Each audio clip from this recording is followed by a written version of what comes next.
Masih tercari-cari simpanan ataupun pelaburan apa yang terbaik? Atau tuan-puan baru nak mula simpan emas? Saya nak kongsikan 3 langkah mudah supaya tak rugi. Malah, boleh maksimumkan keuntungan. Langkah pertama tuan-puan, buat kajian ringkas terdahulu. Jangan main beli je. Tuan-puan boleh baca buku yang betul. Contohnya, buku Wang Emas tulisan guru emas saya, Tuan Muhammad Zulkifli Syafi'i.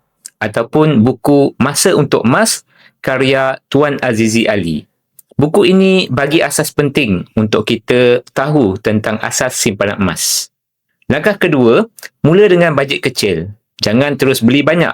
Biasakan diri dengan tabiat menyimpan. Mulakan dahulu dengan RM100 setiap kali dapat gaji dalam akaun emas GFP Public Gold. Kemudian, langkah ketiga, set target simpanan. Contoh, tuan-puan nak sasarkan dapat emas fizikal 50 gram.